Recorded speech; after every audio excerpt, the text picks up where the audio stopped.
শিক্ষার্থীদের আন্দোলনের সবশেষ খবর জানাবো আপনাদের। যুক্তরাষ্ট্র থেকে আমাদের সঙ্গে যুক্ত হচ্ছেন ফ্রেমিংহ্যাম স্টেট ইউনিভার্সিটির সহকারী অধ্যাপক ডক্টর জাহেদ আরমান।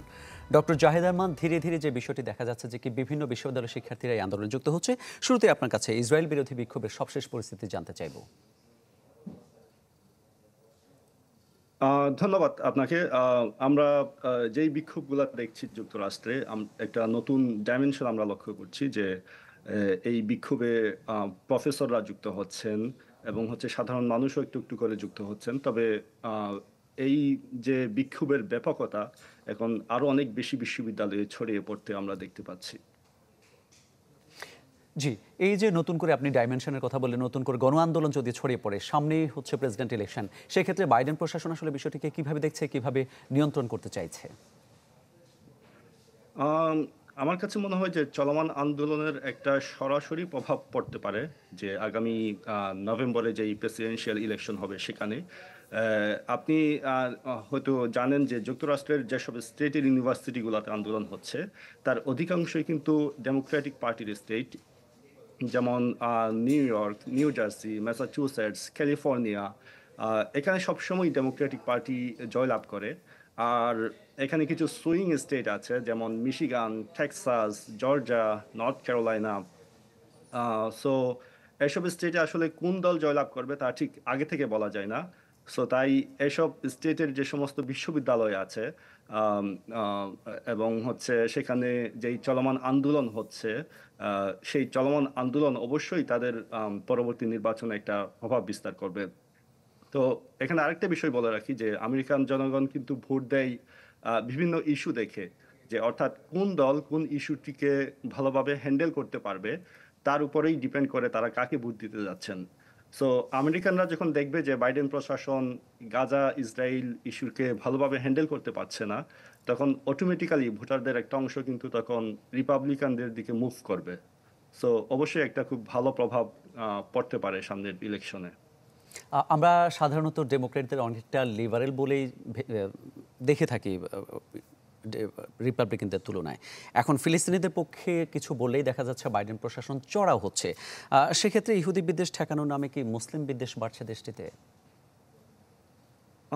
আমার কাছে ঠিক তা মনে হয় না, কারণ ইহুদি বিদ্বেষের কথাটা পত্রপত্রিকায় যেভাবে উঠে আসছে সেভাবে মুসলিম বিদ্বেষের ব্যাপারটা কিন্তু খুব একটা আমরা দেখি নাই। যেমন শতাধিক ইহুদি শিক্ষার্থী তারা ইন্ডিভিজুয়ালি বিশ্ববিদ্যালয় প্রশাসনকে বলেছে যে তারা ক্যাম্পাসে নিরাপদ বোধ করছেন না। আবার এটাও ঠিক, ফিলিস্তিন প্রতিরোধ আন্দোলনের যে প্রতীক ক্যাফায়া, সেটা পড়ার কারণেই অনেক শিক্ষার্থীকে নিগৃহীত হতে হচ্ছে। সো সেটা তাদের মুসলিম আইডেন্টিটির কারণে না, সেটা অনেকাংশে তাদের ফিলিস্তিনের প্রতি যে সমর্থন সেটার কারণেই। সো একটা এখানে একটা বিষয়, জি বিষয় জানিয়ে জি জি বলুন। যে চলমান যে আন্দোলন সেখানে শুধু যে মুসলিম শিক্ষার্থীরা আন্দোলন করছে ব্যাপারটা এমন না। এখানে অনেক ইহুদি শিক্ষার্থীও কিন্তু এইসব আন্দোলনে শরিক হচ্ছেন।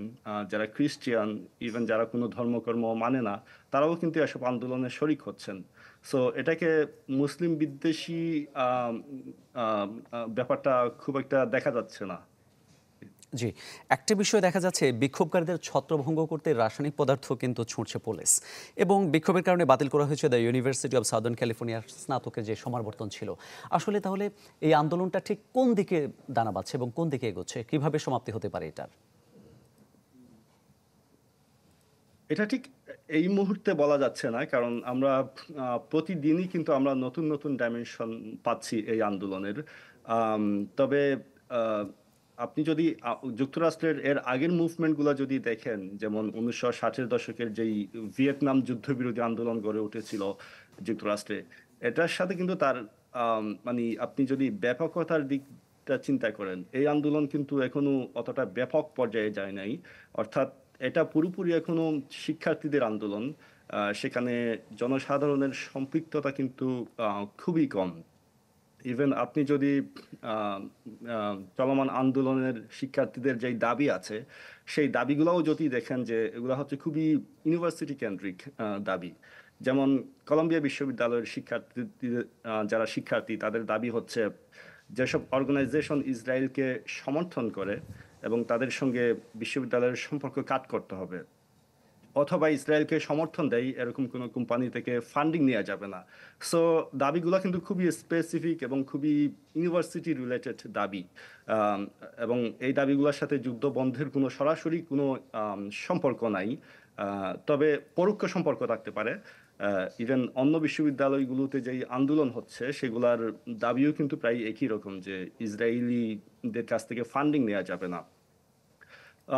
তবে গত ২০-২৫ বছরের যুক্তরাষ্ট্রে আমরা যে আন্দোলনগুলো দেখি, বিশেষত ইরাক যুদ্ধের বিরুদ্ধে আন্দোলন, অকুপাই ওয়াল স্ট্রিট কিংবা জর্জ ফ্লয়েড হত্যাকাণ্ডের পরে যেই আন্দোলন হয়েছিল, সবগুলাই কিন্তু অফ ক্যাম্পাস মুভমেন্ট।